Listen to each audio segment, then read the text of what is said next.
Important video है। इसमें आप लोगों को काफ़ी कुछ जानकारी देखने को मिलेगी, क्योंकि उसमें कई कई चेंजमेंट भी किए गए हैं। क्योंकि जो पहला जो एग्ज़ाम हुआ था 17-18 फरवरी को, उसका पेपर लीक हो गया था पूरी तरीके से। उसके बाद स्टूडेंट के यहाँ पर आंदोलन की वजह से यहाँ पर पेपर को रद्द किया गया था, जिसमें अच्छा भी किया गया था कि पेपर रद्द होने की वजह से काफ़ी जो नकल करके गए थे या फिर चीटिंग करके गए थे, उन लोगों का सिलेक्शन नहीं हो पाया था। ठीक है, इस वजह से यहाँ पर आप लोग को डेट जो दी गई है, वो डेट भी आप लोग को बताएंगे, क्या कुछ इसमें बदलाव किए गए हैं और कब से एग्जाम होंगे वो भी आप लोग को बताते हैं। ठीक है, तो वीडियो में बने रहेगा एंड तक। और चैनल को सब्सक्राइब नहीं किया तो चैनल को सब्सक्राइब करके बेल आइकन को और पर जरूर क्लिक कर दीजिएगा, ताकि कोई भी अपडेट आप लोग को सबसे पहले मिलती रहे। ठीक है, तो यहाँ पर देख सकते हैं कि UP police admit card 2024 UP constable exam cancelled, new exam date announce soon. ठीक है, यहाँ पर न्यू डेट जो है वो अनाउंस कर दिया गया है। यहाँ पर आप लोग को बता दें कितने डेट से यहाँ पर एग्ज़ाम कराया जाएगा और क्या कुछ इसमें बदलाव किए गए हैं, वो भी आप लोग को इस वीडियो में बताने वाले हैं। ठीक है, तो सबसे पहले तो आप लोगों को यहाँ पे देखते हैं कि टोटल वैकेंसी कितनी थी। 60,244 वैकेंसी थी, जिसमें आप लोगों को रिटन एग्ज़ाम हुए थे 17-18 फरवरी को। उसके बाद 17 का सेकंड शिफ्ट, 18 का सेकंड शिफ्ट यहाँ पर पूरी तरीके से लीक हो गया था। हालांकि पहला शिफ्ट का भी लीक हुआ था, लेकिन उसके साथ से कुछ नहीं मिले थे। अब यहाँ पर देख सकते हैं कि रिटन एग्ज़ाम प्रोसेस क्या है। 2 घंटे का समय आप लोग को दिया जाता है। 300 क्वेश्चन होते हैं, ऑब्जेक्टिव क्वेश्चन। आप लोगों को माइनस मार्किंग सभी कुछ लोगों को पता है, 1/4 है। और यहाँ पर आप लोगों को फिजिकल टेस्ट, उसके बाद आप लोग को डॉक्यूमेंट्स वेरिफिकेशन और मेडिकल वगैरह जो भी आप लोग का होता है वो होगा। ठीक है, और यहाँ पर आप लोगों का कुछ थोड़ा सा डिटेल में बता देता हूँ, उसके बाद आप लोग को चलते हैं एक मतलब इम्पॉर्टेंट जानकारी में। ठीक है, यहाँ पर 2 घंटे का समय, 120 मिनट का समय मिलता है। ऑब्जेक्टिव क्वेश्चन होते हैं। आप लोगों को जो सब्जेक्ट होते हैं वो general Hindi, general knowledge, numerical, mental ability test और मेंटल एप्टीट्यूड, इंटेलिजेंस, रीजनिंग। ठीक है, इस टॉपिक से होते हैं। और यहाँ पर 300 नंबर, 150 क्वेश्चन होते हैं, प्लस 2 नंबर का एक क्वेश्चन होता है। और माइनस आप लोग को माइनस मार्किंग जो रहती है वो 0.5 रहती है। ठीक है, हिंदी इंग्लिश लैंग्वेज होता है, जिसमें आप लोगों को सब्जेक्ट से कितने कितने क्वेश्चन देखने को मिलेंगे वो भी आप लोग को बता देते हैं। तो यहाँ पर 37 38 का यहाँ पर वो सीरीज चलेगा। 38 क्वेश्चन जनरल नॉलेज से और 37 क्वेश्चन हिंदी से, न्यूमेरिकल, मेंटल एबिलिटी टेस्ट से यहाँ पर 38 क्वेश्चन, और यहाँ पर मेंटल एप्टीट्यूड, इंटेलिजेंस, रीजनिंग से आप लोग को 37 क्वेश्चन बनेंगे। ठीक है, प्रत्येक क्वेश्चन 2 नंबर का रहेगा। 150 क्वेश्चन 300 नंबर के रहेंगे। ठीक है, अब बात कर लेते हैं कि यहाँ पर जो आप लोग का पहले, क्योंकि काफ़ी ज़्यादा कैंडिडेट का ये क्वेश्चन भी है कि क्या पहले फिजिकल कराया जाएगा या फिर इसमें जो ऑनलाइन पेपर कराने का जो सोच रहे हैं सभी स्टूडेंट, वो होगा। ठीक है, तो आप लोगों को उस आयोग द्वारा यहाँ पर बहुत ही अच्छा निर्णय लिया गया है। उसमें क्या है आप लोग को वो बताते हैं, चलिए दिखाते हैं आप लोग को खुद ही। ठीक है,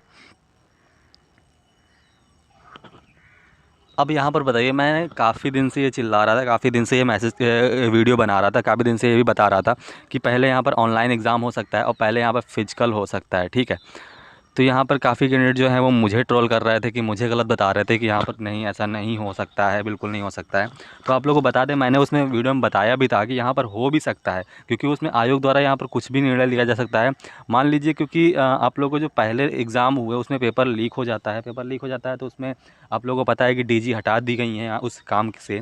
तो आप लोगों को जो नया इसका जो जो इसका काम जो संभालेगा, वो उसके ऊपर है कि वो क्या कराएगा। पहले फिजिकल भी करा सकता है और यहाँ पर ऑनलाइन एग्ज़ाम को भी प्रोसेस यहाँ पर देख सकते हैं, लिखा हुआ है साफ साफ, अब सिपाही भर्ती परीक्षा ऑनलाइन कराने पर हो रहा है मंथन। ठीक है, जो बार बार मेरे को ये बता रहे थे कि नहीं, इसका ये नहीं हो सकता है, तो आप लोग खुद यहाँ पे देख लीजिए कि यहाँ पर अब सिपाही भर्ती ऑनलाइन परीक्षा कराने पे मंथन हो रहा है। ठीक है, उसके बाद यहाँ पर देखिए पूरा लिखा हुआ है, आप लोग अच्छे से पढ़ लीजिएगा। इसको PDF भी मैं प्रोवाइड करा दूंगा। तो यहाँ पर देख सकते हैं, सिपाही भर्ती परीक्षा में गड़बड़ी के द्वारा यहाँ पर अब दोबारा लिखित परीक्षा कराने की तैयारी में जुटा पुलिस भर्ती एवं प्रोन्नति बोर्ड ऑनलाइन परीक्षा के विकल्प पर भी विचार कर रहा है। ठीक है, क्योंकि ऑफलाइन में अधिकतर पेपर जो लीक हो जाते हैं वो सभी लोगों को पता है।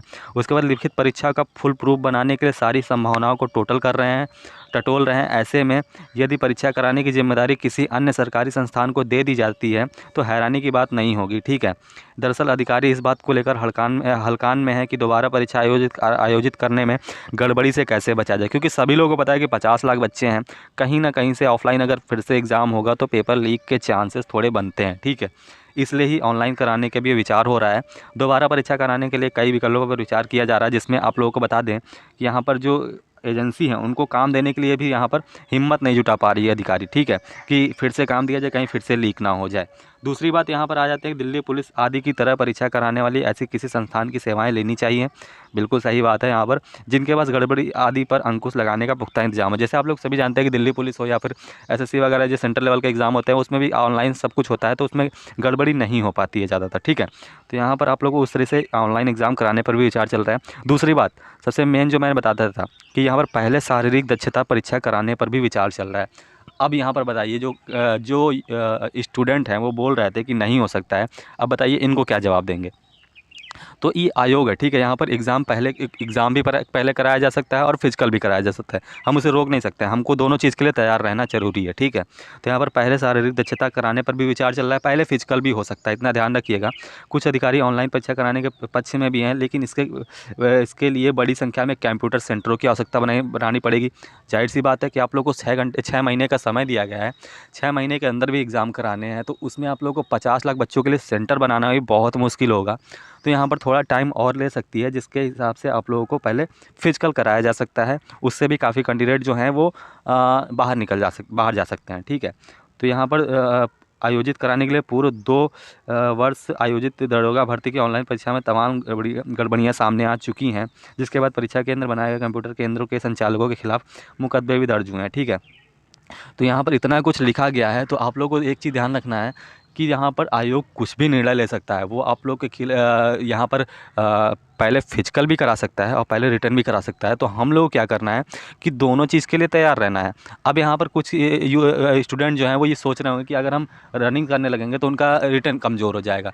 तो यहाँ पर एक चीज़ आप लोग ध्यान रखिए कि आप लोग रिटर्न की तैयारी बिल्कुल अच्छे से कीजिए। ऐसा सोचिए कि रिटर्न पहले ही होगा, लेकिन साथ में 1 घंटा समय निकाल के आप लोग रनिंग भी नॉर्मल करते रहिए, ठीक है। क्योंकि नॉर्मल भी करते रहेंगे तो आप लोगों के सामने अगर एकदम से फिजिकल डेट आती है तो आप लोगों को कम से कम नहीं तो 1 महीने का समय तो ज़रूर मिलेगा, ठीक है। उस 1 महीने में अच्छे से तैयारी कर सकते हैं फिजिकल के लिए, ठीक है। तो आप लोग थोड़ा सा वार्म अप टाइप में करते रहिए रनिंग वगैरह, तो उससे आप लोग को दिक्कत नहीं होगी। और साथ में रिटर्न की तैयारी बहुत ही मजबूत तरीके से करनी है, ठीक है।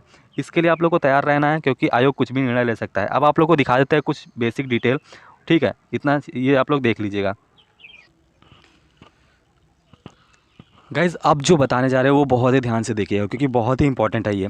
काफ़ी स्टूडेंट जो हैं वो ये मन में विचार रखते हैं कि यहाँ पर ये कुछ कहाँ से पता चले, ठीक है। तो यहाँ पर देखिए यूपी पुलिस कांस्टेबल का जो एग्ज़ाम होगा वो कब होगा, अब आप लोग को बता देते हैं कि ये आप लोग का एग्ज़ाम होगा वो जुलाई और अगस्त के महीने में होगा।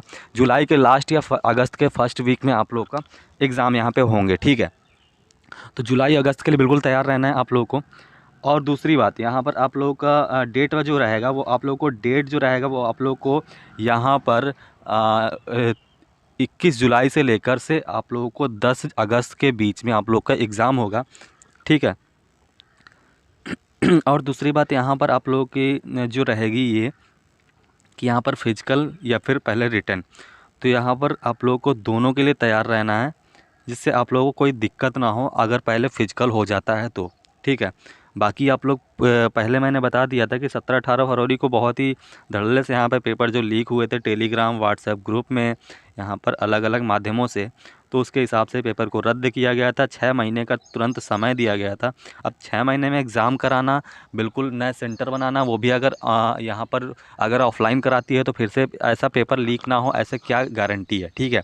तो उसके हिसाब से ऑनलाइन अगर परीक्षा होती है तो ऑनलाइन परीक्षा के लिए सेंटर बनाने काफ़ी ज़्यादा मुश्किल होगा, थोड़ा समय लगेगा।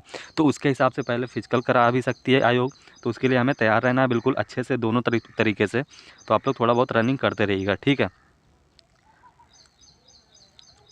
और यहाँ पर अब ये बता देते हैं कि यहाँ पर जो आप लोगों का सिलेबस वगैरह रहेगा, मान लीजिए कि रिटन एग्ज़ाम होता है तो उसमें क्वेश्चन किस टाइप से होंगे, किस टॉपिक से होंगे और कितने कितने क्वेश्चन होंगे। क्योंकि आप लोगों को पहले जो बताया जा रहा था कि 55 क्वेश्चन रीजनिंग वगैरह इतने 38 इस तरफ से, तो आप लोगों को वो चीज़ ध्यान नहीं देना है, क्योंकि चेंज भी कर सकती है। यहाँ पर आयोग चेंज क्या है वो आप लोग को दिखाते हैं। जैसे कि मैंने पहले बता दिया कि 37-38 का सीरीज़ चलेगा, वही सीरीज़ आप लोगों को चलाना है। आप लोग को सारे सब्जेक्ट जो हैं वो तैयार रखने हैं, ठीक है।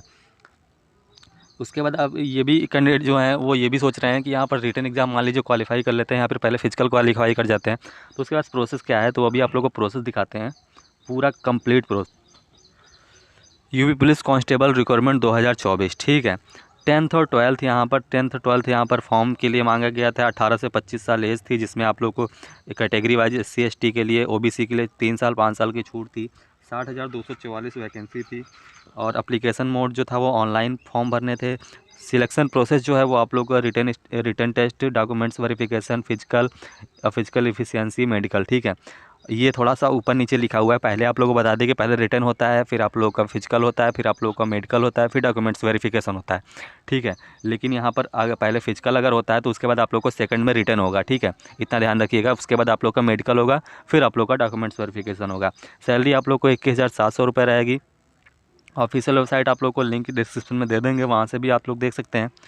नोटिफिकेशन आप लोग कब आया था, कब एग्जाम हुए थे, वो भी आप लोग को सभी लोगों को पता है। वैकेंसी की बात करें तो vacancy general, EWS, OBC, SC ST total vacancy कितनी थी, किस पोस्ट में कितनी वैकेंसी थी, वो आप लोग नहीं देखे हैं तो फिर से देख लीजिएगा।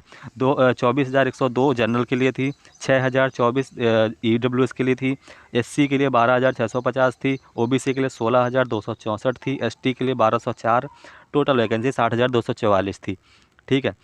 फॉर्म फीस की बात करें तो जनरल OBC के लिए 400, SC ST के लिए यहाँ पर भी 400 रुपये, ठीक है। सेम, कोई भी यहाँ पर छूट नहीं मिली थी किसी को भी, जिससे अच्छी खासी कमाई भी हो गई थी। और जनरल मेल और जनरल फीमेल के लिए एज लिमिट की बात करें तो 18 से 25 साल मेल के लिए, 18 से 28 साल फीमेल के लिए, ये जनरल के लिए है, ठीक है। बाकी मैंने OBC और SC ST के लिए बता दिया 5 साल 3 साल की छूट। सिलेक्शन प्रोसेस मैंने आप लोगों को बता ही दिया पहले ही, सिलेक्शन प्रोसेस में क्या है। और यहाँ पर सब्जेक्ट की बात करें, किसको सब्जेक्ट से कितने क्वेश्चन है वो भी मैंने आप लोगों को बता दिया, समय वगैरह बता दिया, माइनस मार्किंग बता दी, क्वेश्चन नंबर बता दिए कितने क्वेश्चन, 1 नंबर के 2 नंबर के 1 क्वेश्चन रहेंगे। PAT PST के लिए आप लोग को यहाँ पर मिनिमम हाइट चेस्ट कितनी रहेगी यहाँ पर देख सकते हैं। मेल के लिए पहले बता रहा हूँ तो यहाँ पर देखते OBC SC ST के लिए जनरल के लिए 168 सेंटीमीटर होनी चाहिए, ठीक है। और जो सीना होना चाहिए वो आप लोगों का चेस्ट होना चाहिए 79 नॉर्मल, 79 सेंटीमीटर, ठीक है, विदाउट फुलाने पर, ठीक है। उसके बाद आप लोगों को फुलाने पर 5 सेंटीमीटर फूलना चाहिए, यानी कि 84 होना चाहिए, 84। वहीं ST की बात करें तो 160 सेंटीमीटर हाइट होनी चाहिए और 77 सेंटीमीटर नॉर्मल चेस्ट होना चाहिए और फुलाने पर 82 आना चाहिए, ठीक है। फीमेल के लिए हाइट वेट का यहाँ पर दिया गया है, तो हाइट 152 सेंटीमीटर आप लोग को जनरल OBC SC के लिए रहेगा, और वेट आप लोग को 40 किलोग्राम रहेगा। और फीमेल ST के लिए यहाँ पर 147 सेंटीमीटर हाइट रहेगी और 40 किलोग्राम वेट रहेगा, ठीक है। रनिंग की बात करें तो यहाँ पर रनिंग आप लोगों का मेल कैंडिडेट के लिए 4.8 किलोमीटर, यानी कि 5 किलोमीटर में 200 मीटर कम 25 मिनट का समय मिलेगा। वहीं फीमेल की बात करें तो 2400 मीटर यहाँ पर 14 मिनट का समय मिलेगा, लगभग 2.5 किलोमीटर का, ठीक है। सैलरी की मैंने बता दिया कि 5,200 से लेकर यहाँ पर 20,200 रुपये तक इस पे स्केल बनेगा। ग्रेड पे आप लोग को 2,000, साथ में टोटल मिला के 21,700 रुपये मिलेंगे, ठीक है। तो ये थी कुछ बेसिक डिटेल। आई होप कि आप लोगों को वीडियो पसंद आई होगी। वीडियो पसंद आई होगी तो वीडियो नॉलेजेबल रही होगी तो वीडियो को लाइक शेयर जरूर कर दीजिएगा और कमेंट करके ज़रूर बताइएगा वीडियो कैसी लगी। और आप लोगों को कोई भी सुझाव आता है या फिर कोई भी क्वेश्चन मन में आते हैं, कोई भी डाउट होता है तो आप लोग कमेंट बॉक्स में कमेंट करके ज़रूर बताइएगा, मैं उसी हिसाब से आप लोग को सॉल्यूशन भी बता दूंगा, ठीक है। तो चलिए मिलते हैं नेक्स्ट वीडियो में, तक के लिए बाय बाय, टेक केयर, जय हिंद, लव यू।